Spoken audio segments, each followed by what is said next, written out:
Hey, want a cookie? Oh, I know you just ate, so you're craving something a little sweet. Besides, one cookie isn't gonna kill you. How about half? Just a bite? Bite it. Bite it. Bite it.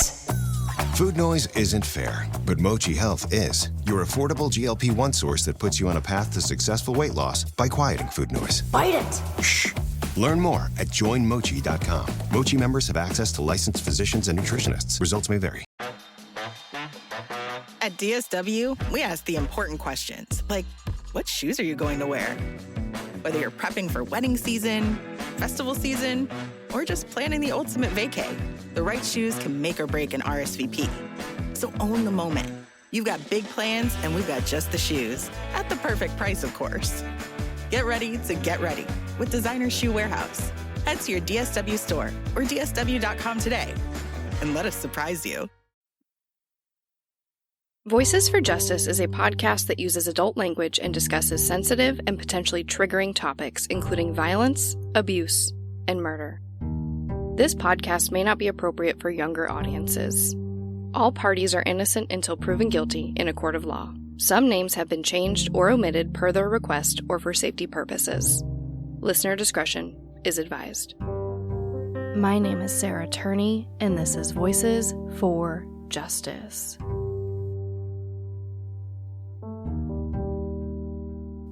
Today, I am discussing the case of Nanette Krentel. Nanette's case is extremely tragic and odd. Despite living in her home on 100 acres that she deemed a fortress due to her extensive security measures, in 2017, her house was burned to the ground with Nanette inside of it. This puzzled investigators and her family. Her husband of 22 years was the local fire chief. Nanette knew what to do in case of a fire. But upon further inspection, it appears that this retired preschool teacher had more enemies than they initially realized. Nanette's case was brought to my attention by Uncovered.com. This episode is not sponsored by them. I just wanted to acknowledge good people doing good things. And I always try to give credit to the people who suggest these cases to me. If you haven't heard of Uncovered.com, the website features a variety of unsolved cases. Each case has its own page with a ton of information, like timelines, pictures, relevant people in the case, and my favorite, how to help. Their philosophy is that together we can make a difference, and I couldn't agree more. I was contacted by their founders who were looking for some help promoting specific unsolved cases. When they told me about Nanette's case, I was blown away. I knew I wanted to help share her story in hopes that maybe someone knows something that can help law enforcement finally find the person that killed her. This is the case of Nanette Krentel. Nanette Krentel was born Nanette Watson on July 26, 1967 in New Orleans, Louisiana. She grew up in Metairie and stayed in Louisiana all of her life. Nanette had a big blended family with 4 sisters, Kim, Amy, Wendy, and Lisa, as well as a brother named Chad. She attended Chappelle High School where she would meet her best friend, Lori Rando. I found numerous interviews where Lori just gushes about Nanette, but I love this particular quote. If you knew her, you loved her. She was extremely friendly and outgoing, and she made you feel like you were, a good, close friend. And no matter how long it was that you knew her for, whether it was for 5 minutes or 5 years. End quote. Outside of her passion for teaching preschool, Nanette loved animals, art, baking, and shooting her guns. I also found countless quotes about Nanette's very distinct and hilarious laugh. On her Legacy.com page, I found a ton of very kind comments about her. But one story that really stuck out to me came from a woman who was the victim of a hit and run. She posted on the site saying that instead of just driving away like so many people did, Nanette actually stopped to help her and spent the entire afternoon with her, even driving her and her dog to her vet to make sure that everyone was okay. This woman says that although Nanette was a stranger, she felt like she'd known her all of her life, just like Lori said. Nanette spent many years as a preschool teacher, but by the year of her murder in 2017, she was retired. However, her husband of 22 years, Steve Krentel, continued to work as the fire chief of St. Tammany Fire District 12. This is a position he held for about a year. Nanette and Steve lived together with their 2 cats, Baby Kitty and Smokey, and Nanette's treasured Chihuahua Harley that went everywhere with her. They lived in a 3,000 square foot home on 100 acres of wooded land in Lancome, Louisiana. The houses were pretty far apart in this area, with the closest neighbor being about 1/10 of a mile away. Steve's cousin also lived in a house on the property, but their houses were so far apart from each other that you wouldn't be able to see one house from the other. So it still was kind of like having another distant neighbor. It's important to note that Steve and Nanette's house is often described as a fortress of sorts.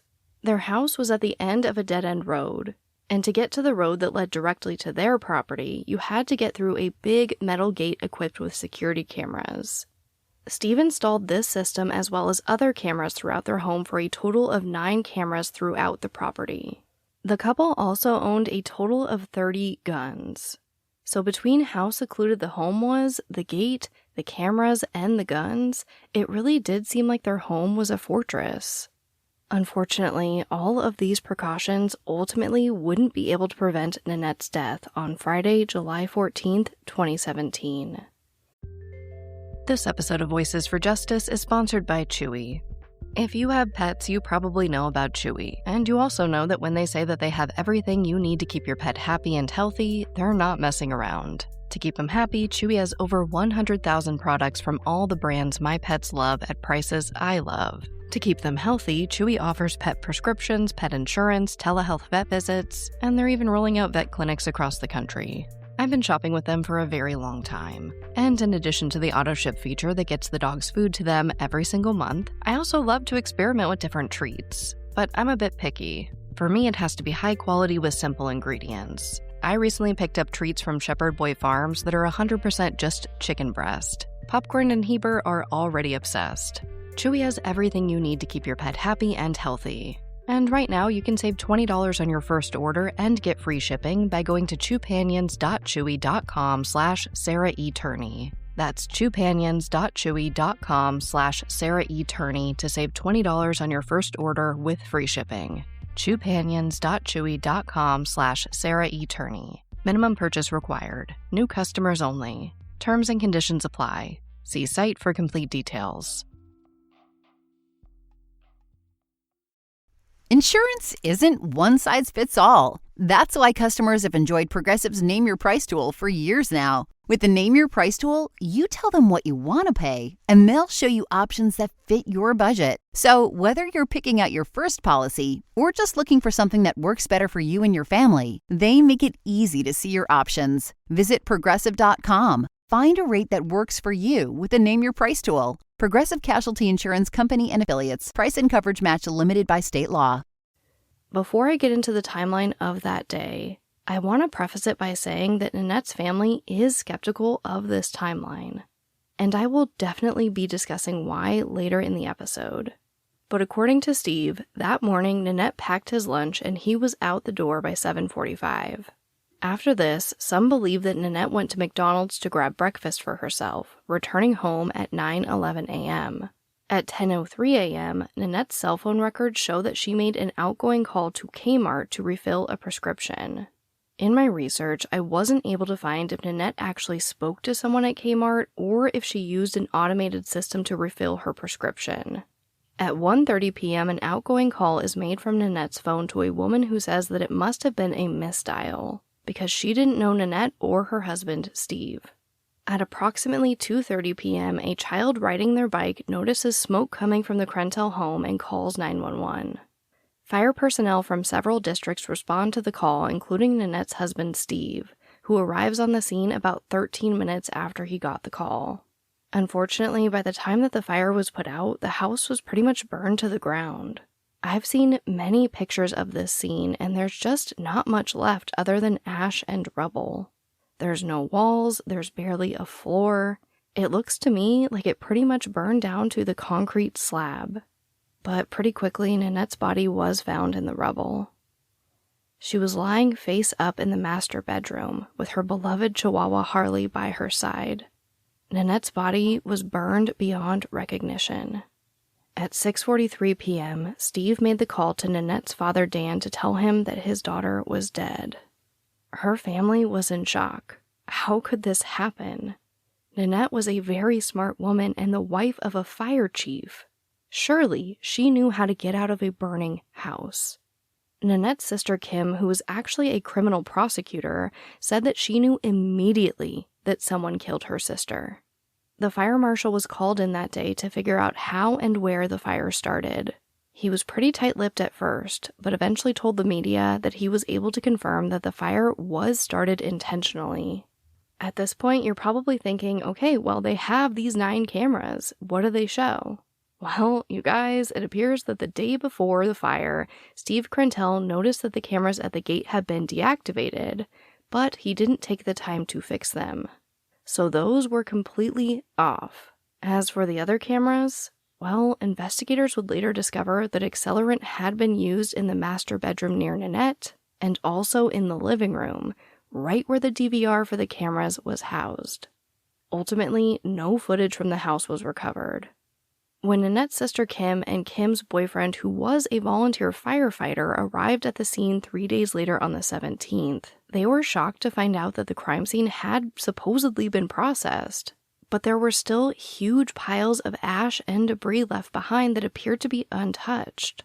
At this point, her family knew that something was very, very wrong.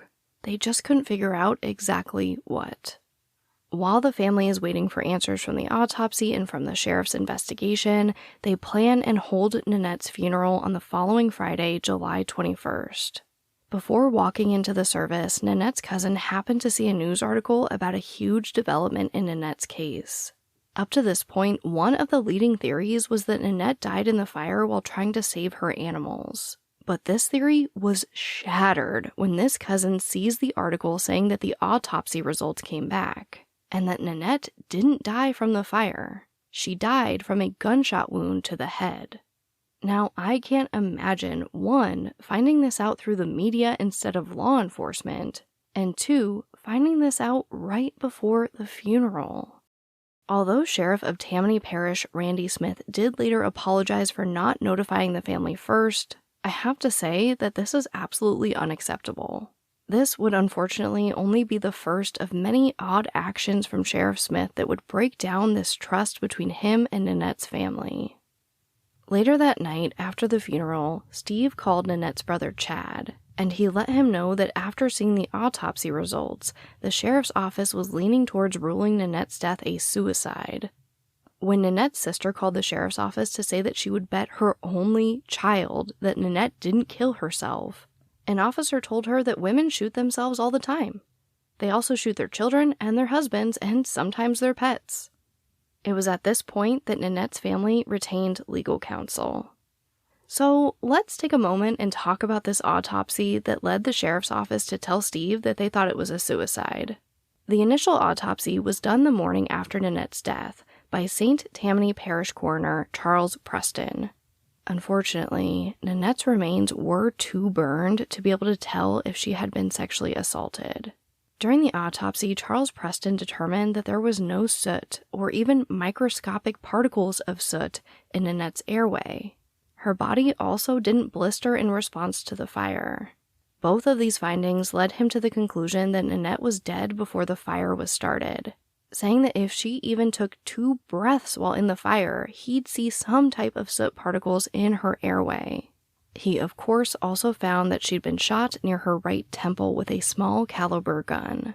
No exit wound was identified.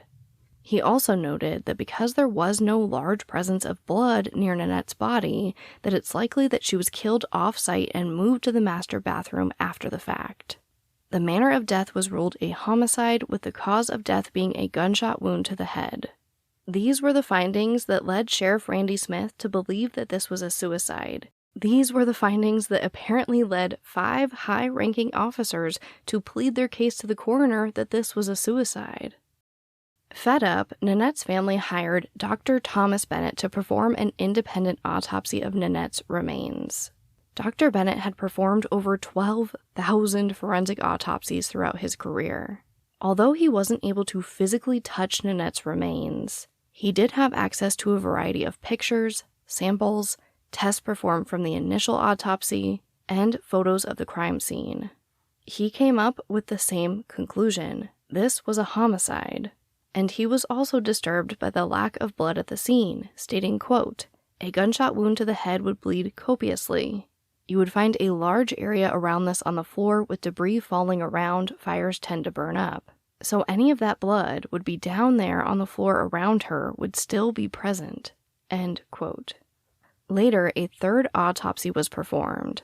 This was done at the Forensic Anthropology and Computer Enhancement Services Lab at Louisiana State University. And they came to the same conclusion. It was a homicide. In addition to the family hiring professionals to help in getting answers for Nanette, so did her husband, Steve. Steve hired his own arson investigator, as well as someone to take drone footage of the scene before and after the police searched it. Steve hasn't shared the arson investigation findings with the public, but he states that he did hand it over to law enforcement. However, he did publicly share pictures from the drone footage. At the end of July, Steve's drone footage showed these piles of ash and rubble left at the scene, just like I mentioned earlier. The only semi-clean looking area was around Nanette's body. You can clearly see the tile floor, but no visible blood. We know from the yogurt shop murders that arson homicide investigations are some of the hardest cases to work because evidence is literally washed away. But we also know that not everything would be washed away. Like Dr. Bennett mentioned, that includes blood. This first search of the scene appeared to be pretty sloppy. Not only had law enforcement actually left one of their own AR-style guns at the scene, they'd missed some pretty important things. In their second search on August 13th, investigators discovered the bodies of the 2 cats, as well as the handgun that Nanette kept in her purse. They would ultimately find a few guns at the scene, but none of them could definitively be linked to Nanette's murder. After the second search, Steve had the drone fly back over the scene. And the difference is night and day. The picture after the second search shows the scene completely cleaned up. I will post these photos on voicesforjusticepodcast.com so you can see for yourself, but it's pretty staggering. It's clear that the second search was much more thorough. Okay, now that we know Nanette was definitely murdered, let's get into who could have done this to her. Of course, we have to look into Nanette's husband of 22 years, Steve. According to Steve, they had a great marriage. According to Nanette's family, she was debating leaving him. In fact, the Friday just before the fire, Nanette planned on taking Steve on a long walk to talk about all of her issues with the marriage. There are a few reasons that Nanette's family believes that she was debating leaving Steve. First, Steve was cheating on Nanette. He had a long-term affair with a woman from the fire department, and according to other reports, a second woman as well. Steve admits this. He says that Nanette was very aware of this affair, and that they'd worked through it.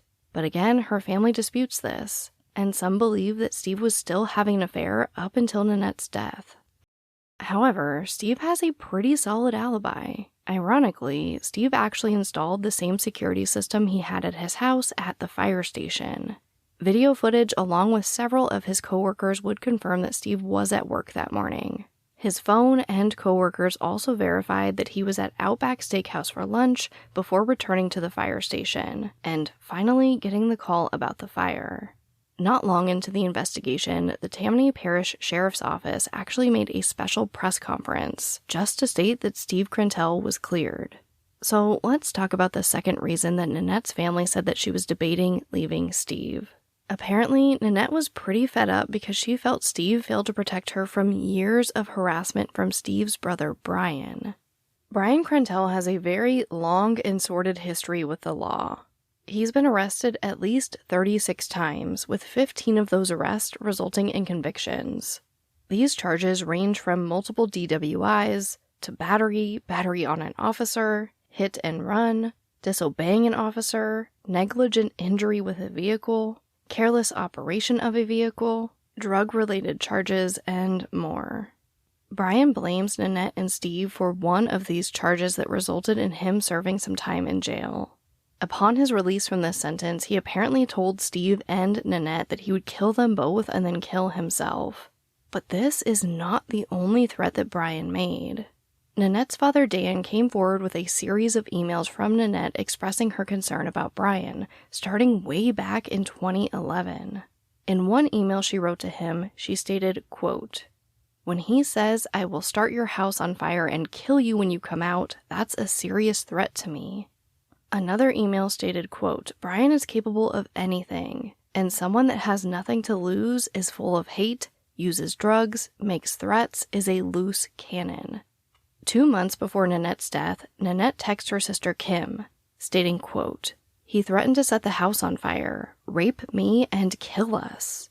And last quote, you guys, just a few weeks prior to her death, Nanette again texts Kim, stating, quote, "I've been praying a lot, and it's definitely coming to a head." It seems like Nanette really tried her best to protect herself. Brian is a huge reason why they installed the cameras, and why Nanette carried a gun in her purse and in her car. She also got some type of order against Brian. Brian was still on probation from one of his charges, and he was actually wearing a court-ordered ankle monitor at the time. This would alert police if he had been drinking or if he came within 1,000 feet of Steve and Nanette's home. However, upon further investigation, it appears that the GPS in his ankle monitor had been disabled. So there's really no telling if Brian was actually complying with this order to stay away. Like Steve, Brian does have an alibi. And funny enough, just like Steve, that comes from a third system of cameras that Steve installed. This time at his parents' house, where Brian was staying about 15 miles away. Steve says that he installed these cameras specifically to protect his parents from Brian. Camera footage shows that Brian was at his parents' house during the fire. However, Nanette's family and the Tammany Parish Sheriff's Office agreed that they would both like to see the FBI review the footage to ensure that it hadn't been tampered with. But as far as I could find, that review was never completed. In an interview with Crime Watch Daily, they asked Brian how he felt about being looked into. And he said, quote, "Actually, it didn't really bother me, because I didn't have nothing to worry about. I loved her. She was like a sister I didn't have. Let's put it that way." End quote.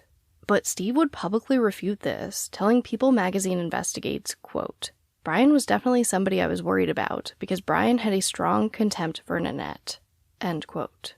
Another incident we need to discuss happened at the end of June 2017. Nanette was out getting the mail when she saw a random man walking towards her that looked creepy. As a reminder, Steve and Nanette's property was at the end of a dead-end road, so there wouldn't be much reason for a random person to be out there walking towards her. She later found a knife and cigarette butts on her property. She was able to obtain a grainy image of this man from their security system, but he has yet to be identified. Some point to Nanette's stepson, and others point to Steve's mistress, but I wasn't able to find much on either of them. Another popular theory is a hired hitman, but again, there's been no public information to point to that conclusion. At this point, they're all just theories. Despite knowing all of this, knowing about the autopsy results, that Nanette was murdered, knowing that Brian Krentel literally said that he wanted to rape and kill Nanette and then burn her house to the ground, on September 13th, 2017, the sheriff's office put out a media advisory stating that their office, quote, "doesn't necessarily support the coroner's conclusion," end quote. We know this. We know that they think it's a suicide, and we know that they even sent 5 high-ranking officers to speak to the coroner about their belief that it was a suicide. But on the very next day, 24 hours later, on September 14th, Sheriff Smith put out a statement. Quote, "We have worked this case and will continue to work this case tirelessly and aggressively as a homicide, and we have since day 1. End quote. As the investigation into Nanette's death continued, Steve Krentel would eventually return to work in November of 2017. However, on his first day back, he was met with a very serious complaint filed by firefighter Thomas Williamson.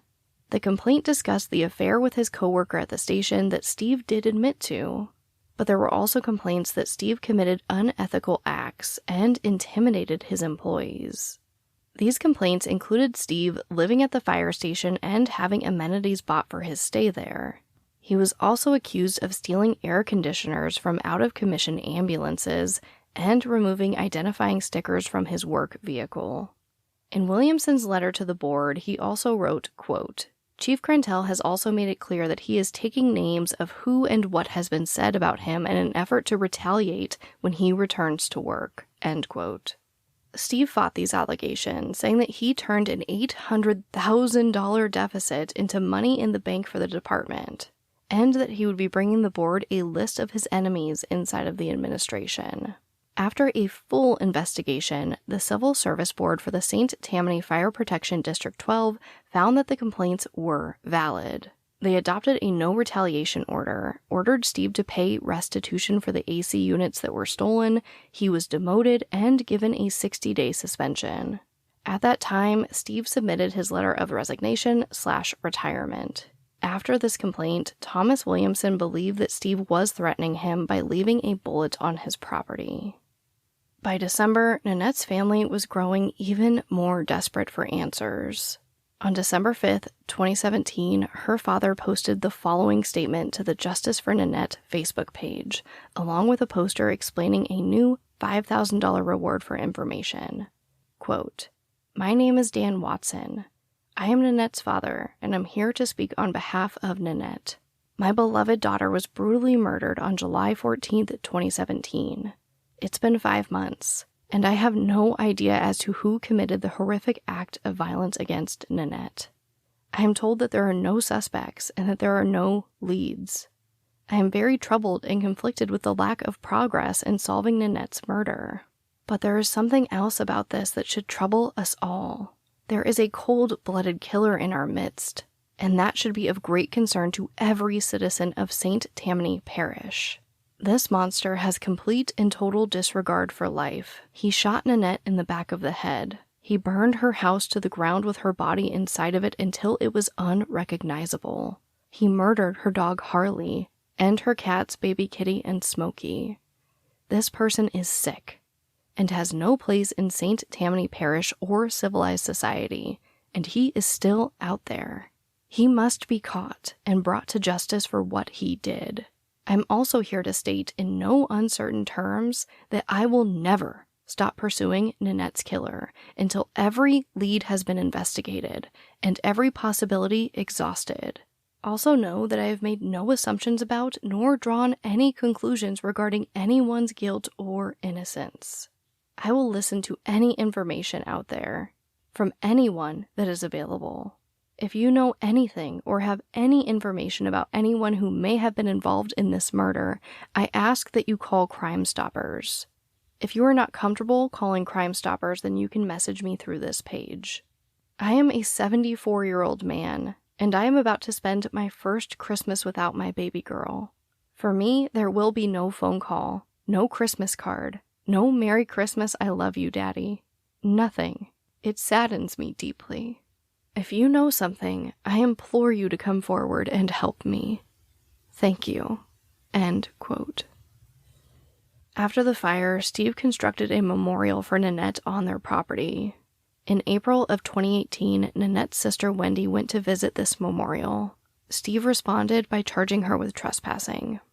In August of 2018, Sheriff Randy Smith and Detective Daniel Buckner called the family to give them an update on the investigation. They said that they were able to recover 2 deadbolts from the scene, leading them to believe that the house was locked while the fire burned. But they weren't able to confirm that they found all of the deadbolts, so it's not an absolute certainty. They also wanted to discuss the footage of Nanette from the McDonald's, and to show it to the family. This footage comes from a nearby Walgreens, so it's pretty grainy. Nanette's family does believe her Mercedes is in the footage, but some are skeptical as to whether or not it was Nanette inside of the vehicle. From the descriptions of the video that I found online, there is something moving inside of the car. For those that believe that this was Nanette, they state that this was probably her dog Harley, but other family members say it's just too grainy to see if it really was Nanette or not. Sheriff Smith would go on to tell the family, quote, "We want to release it to the media.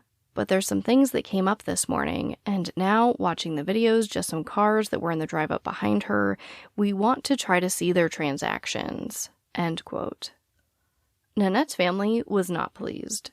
They didn't understand why this was coming up now, a year after her murder. The video has still not been released, and many family members still don't believe that it was Nanette in the car. But someone posing as Nanette, using her credit card and her cell phone to make it look like she was still alive, when she was possibly killed hours or even the day before, and then later placed at the scene. This episode of Voices for Justice is brought to you by Quince. I've been trying to be more intentional about what I wear each day. I'm leaning into pieces that feel effortless, comfortable, and still put together, and Quince has been my go-to. The fabrics feel elevated, the fits are flattering, and everything just works without overthinking it. They use premium materials like 100% European linen, organic cotton, and ultra-soft denim. And the best part? Everything is priced 50 to 80% less than similar brands. They work directly with ethical factories and cut out the middlemen, so you're paying for quality and craftsmanship, not brand markup. I recently just ordered their tiered linen dress, of course in black. I wanted to pair it with one of my favorite pairs of brown wedges. The problem was, I didn't have a brown purse, so I got that from Quince too. It's one of my favorite outfits. It's easy, effortless, and feels amazing, especially as we're getting a little bit warmer here in Phoenix. Refresh your everyday with luxury you'll actually use. Head to quince.com/justice for free shipping on your order and 365-day returns. Now available in Canada too. That's QUINCE.com/justice for free shipping and 365-day returns. Quince.com/justice.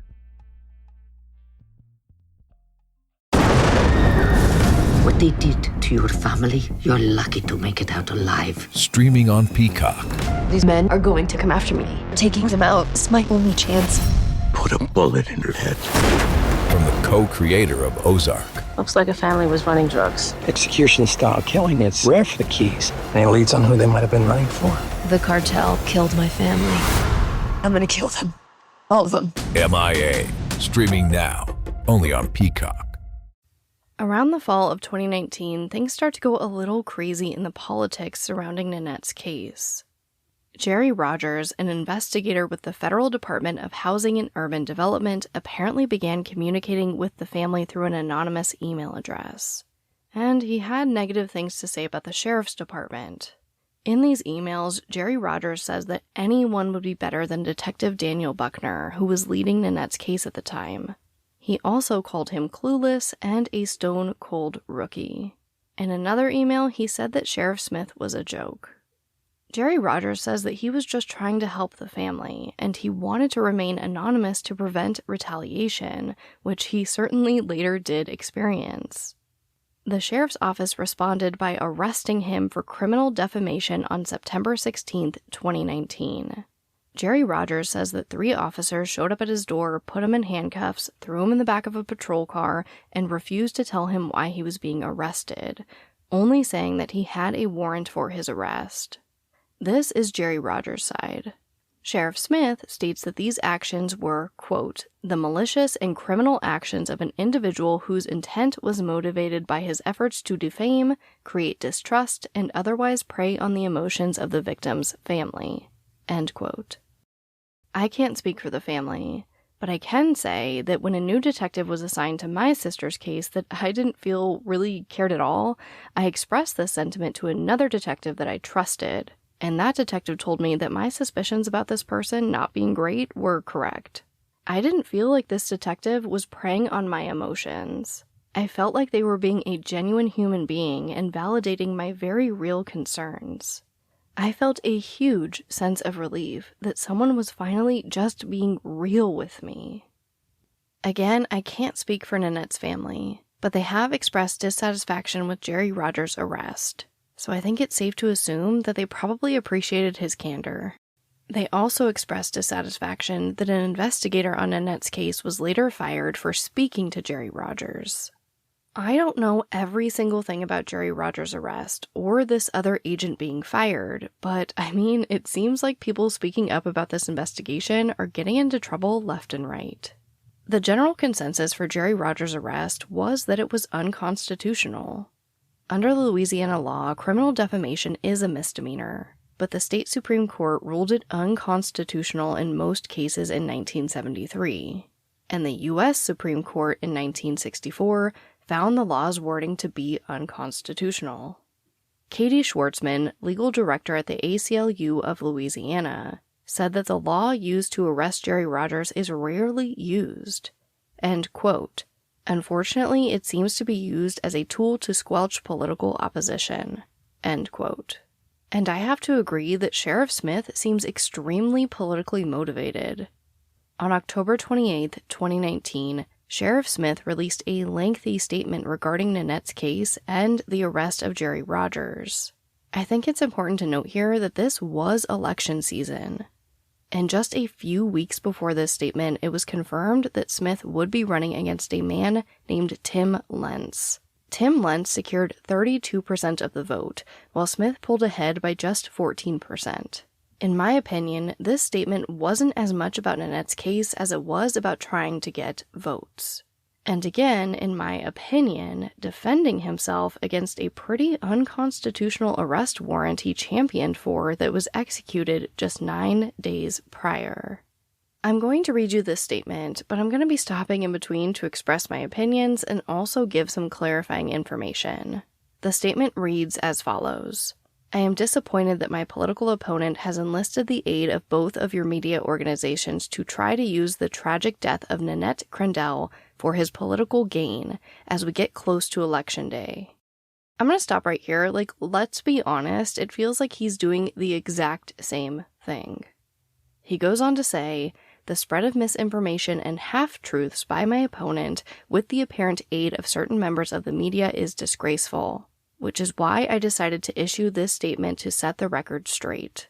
First, and most importantly, since Mrs. Krentel's death 2 years ago, my office has worked tirelessly to try to solve her murder and give her family peace. To date, we have unfortunately been unable to obtain sufficient evidence to obtain a warrant for anyone's arrest. That is not, however, because of lack of effort. To date, my office has executed in excess of 65 search warrants in connection with this case. We have reviewed in excess of 45 hours of surveillance footage. We have conducted in excess of 80 interviews. And we have asked for assistance from and have worked with the Federal Bureau of Investigation, Bureau of Alcohol, Tobacco, and Firearms, United States Postal Inspection Service, the St. Tammany Parish District Attorney's Office, the Louisiana Office of State Fire Marshal, the St. Tammany Parish Coroner's Office, and the Louisiana State Police Special Investigation Unit / Technical Support Unit, all in an effort to solve this case. I have also retained the services of a retired U.S. Marshal of the Eastern District of Louisiana, specifically to give my investigation a fresh perspective, all in an effort to resolve this case. I completely understand the Watson family's frustration. I share it. But the St. Tammany Parish Sheriff's Office is made up of professional, highly trained individuals, and we cannot arrest an individual simply because certain members of Mrs. Krentel's family want us to do so. There has to be evidence that indicates probable cause exists before an arrest warrant is issued. You have my word. My office will continue to work this case until it is resolved. I have to stop right here. Saying that you can't arrest someone just because the family wants you to feels like an unnecessary slight towards the family, and a way to make it seem like they are just sad and desperate for answers, as opposed to maybe having credible information. I'd also like to remind you that Nanette's sister Kim is a criminal prosecutor and probably has a good idea for what the threshold of evidence is to get an arrest warrant. I don't know what the family is asking for or what evidence they have. I just felt like this was a way to put the family down and lift himself up, which just doesn't sit right with me. But he goes on to say, regarding the recent arrest by my office of Jerry Rogers, since certain members of your organizations, for reasons unknown, chose to only tell part of the story, let me again set the record straight regarding this individual. We were contacted by one of the members of the Watson family months ago and asked to look into anonymous emails that were being sent to the family. As these emails concerned an open homicide investigation, my office was obliged to investigate. as we have done with each and every lead in this case. Through the course of this investigation, it was discovered that the person sending these anonymous emails was Jerry Rogers, currently an investigator with the Federal Department of Housing and Urban Development. And some of these emails were sent from his U.S. government IP address. Prior to working for HUD, Mr. Rogers had been a long-time employee of former Sheriff Jack Strain. So what's important to keep in mind right here is that Sheriff Smith ran against Sheriff Strain in the 2016 election and won. My investigators at first tried to meet with Mr. Rogers at his place of employment, the Hale Boggs building on Poydras Street in New Orleans. When my investigators at first tried to speak with Mr. Rogers, he refused to open the door to speak with them.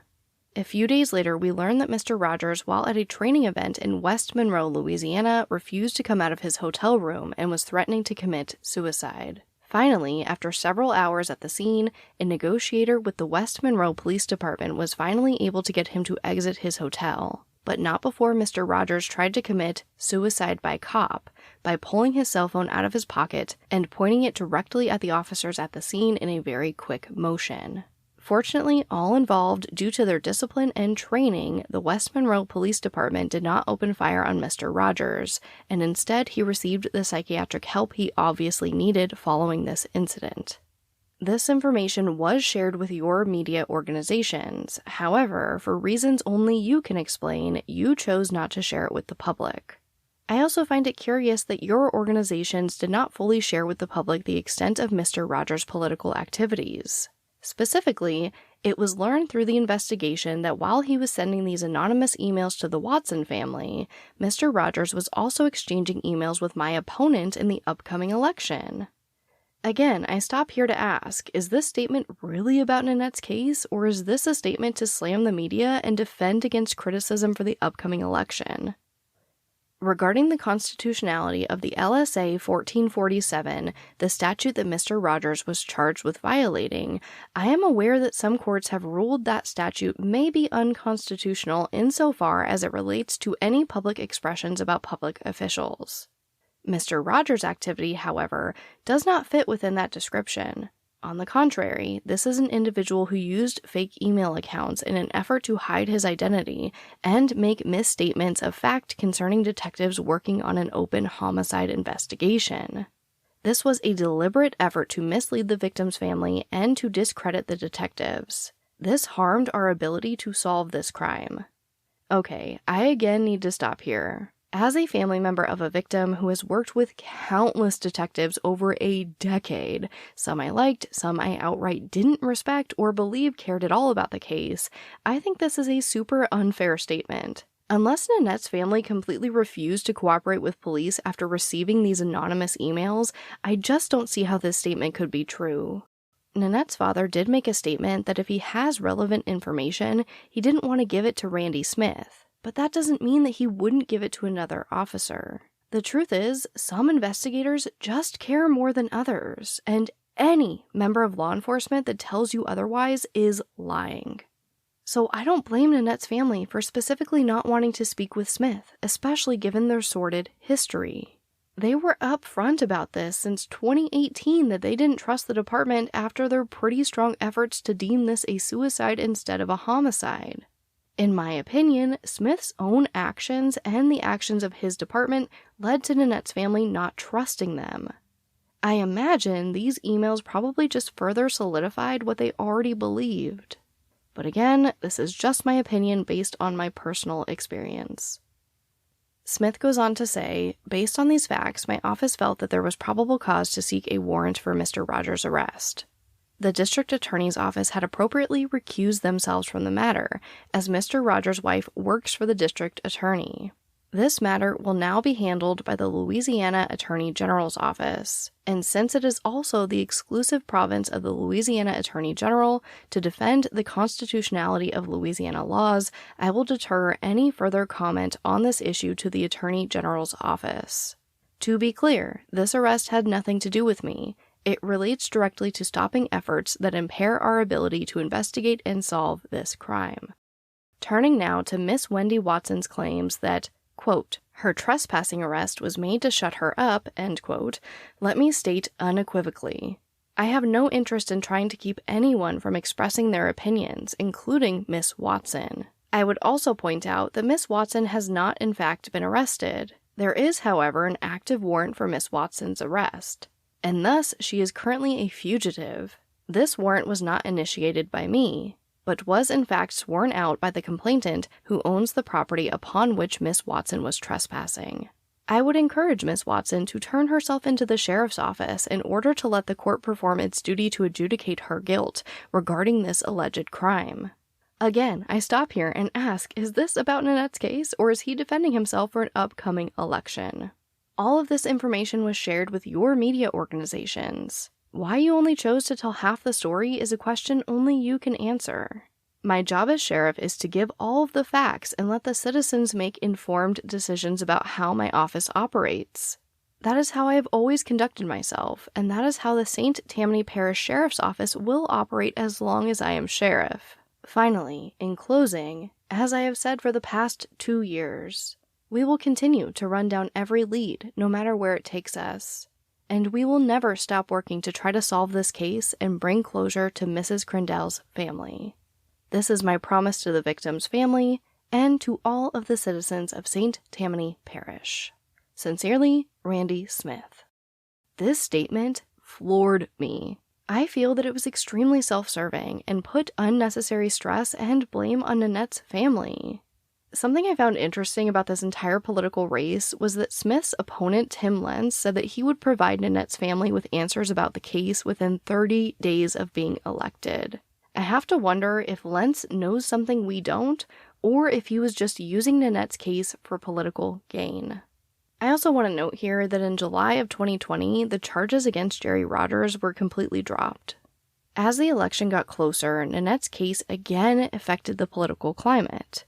In October of 2020, the DA slapped the St. Tammany Parish Sheriff's Office with a subpoena for all of Nanette's records, stating, quote, "Such documents are necessary to an official criminal investigation being conducted because of the material differences in findings of the coroner and sheriff's office." End quote.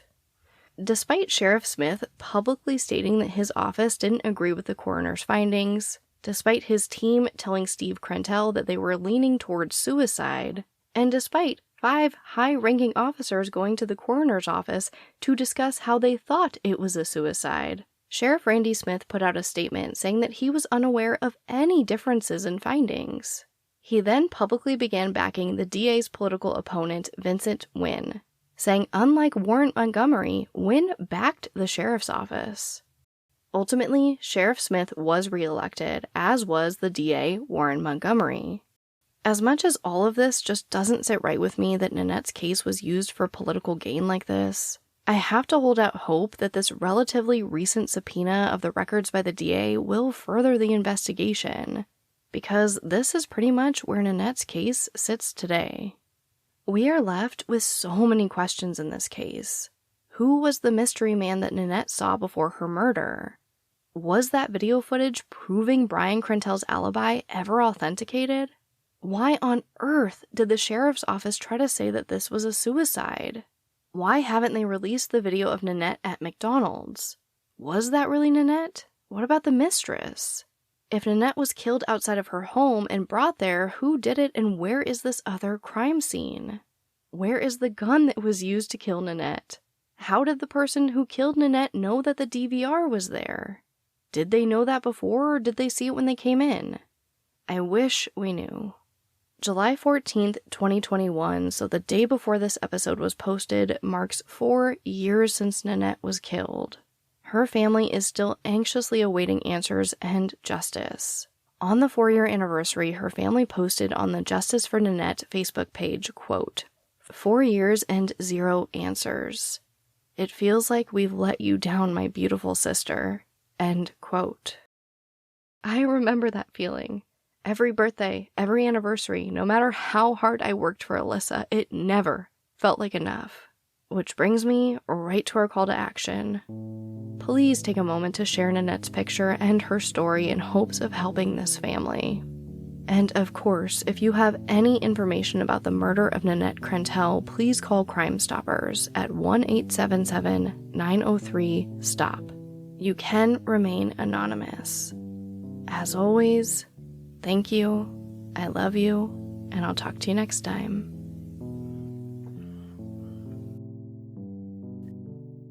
Voices for Justice is hosted and produced by me, Sarah Turney. For more information about the podcast, to suggest a case, to see resources used for this episode, and to find out more about how to help the cases I discuss, visit voicesforjusticepodcast.com. And if you enjoyed this episode, please take a moment to rate and review the show in your podcast player. It really does help more people find the podcast and these cases in need of justice.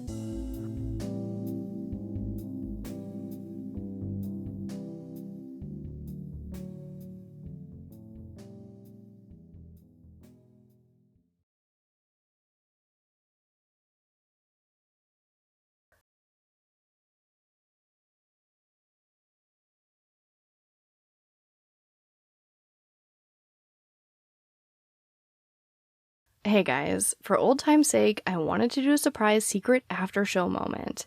If you don't know what this is, I used to do it on some of the season 1 episodes.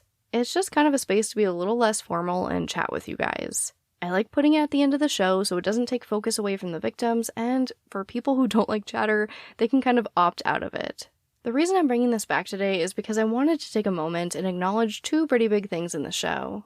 You might have noticed that Voices for Justice has a brand new logo. I am super excited about this. It took me longer than I'd like to admit to find something that I loved. This podcast will always be my labor of love. I actually shared a video about what inspired me to make this new logo and posted it on social media a few days ago. But if you missed it, I absolutely did make the first logo by myself, and despite getting so much flack for it, I still love it very, very much. It's just a stock background with text, but to me it symbolizes that if I can do this, anyone can. So when I was thinking about what I wanted for the new logo, I really wanted to retain some of that simplicity and that brick background. I also really wanted to bring it back to the original message of helping Alyssa, so I went way back to the first website I made when I was a teenager. I mean, I think I was like 13 or something when I made this website. But pretty much my only theme for this website was purple, and this theme did linger into these Justice for Alyssa campaigns, so I really wanted to incorporate it into the logo. I know that was a really long explanation, but I'm pretty excited. The second thing is that this week actually marks 2 years since I created Voices for Justice. I'm crying right now, it's fine.